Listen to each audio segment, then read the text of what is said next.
plein de combats qui sont organisés. On demande même d'ailleurs l'indulgence préfectorale pour organiser ces combats-là. Et bien ça se fait avec des armes qui sont cette fois-ci dites réelles.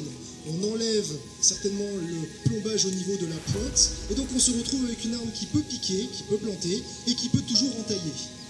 Alors ça ne veut pas dire qu'on a le droit de tuer à ce moment-là pendant le combat, mais c'est tout simplement en fait des grandes stars qui généralement ferment l'après-midi de combat de jeu avec ce type d'affrontement-là.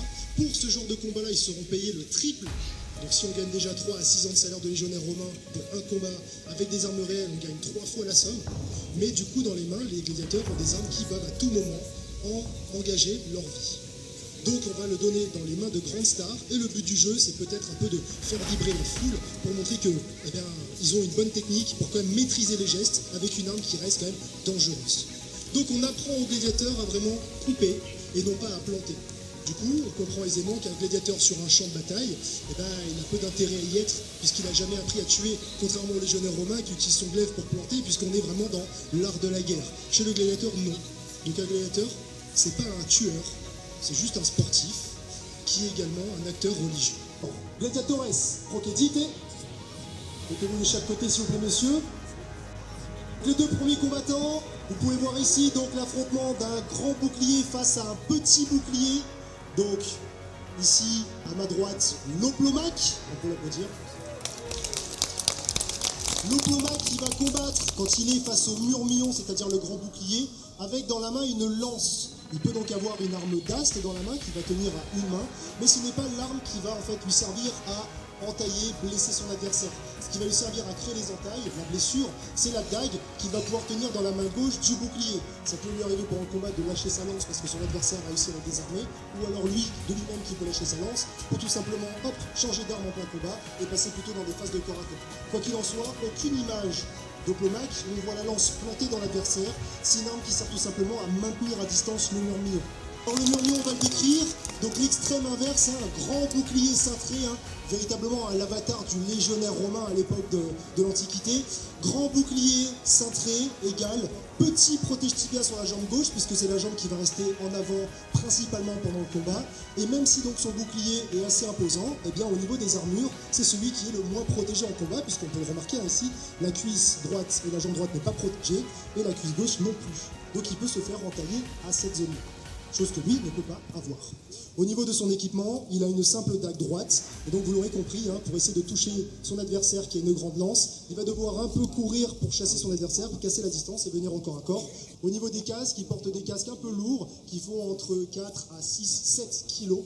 Alors, murmillon, Oplomaque, gladiateur, saluez.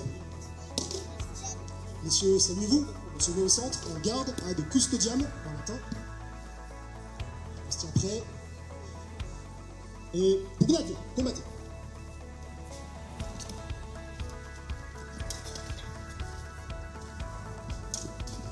Alors on voit ici l'Oplomaque qui déplie le bras du bouclier avec sa dague pour essayer d'entailler au niveau de la jambe quand le murmillon avance sa jambe droite justement quand il essaye d'avancer ici pour gratter la distance.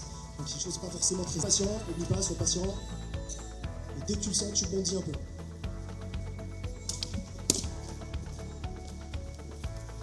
C'est un travail de distance évidemment, pour commencer. On est obligé à courir un peu pour qu'au moment où on passe à la phase de corps à corps avec la dague, on a un adversaire qui est un peu plus fatigué. Allez, on revient un peu au centre, on pense bien à tourner le buste là, c'est pour bien parer.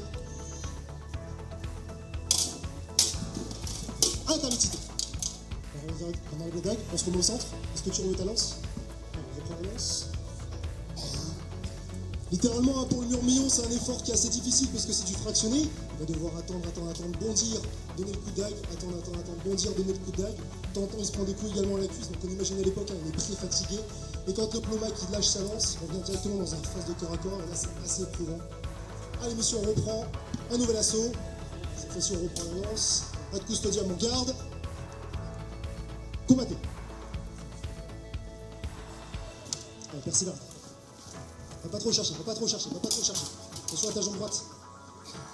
Va pas trop chercher. La main haute, garde la main droite haute. Va chasser la dague, va chasser la lance, pardon. Allez, voilà. Allez, Arsène. Ok, ressort.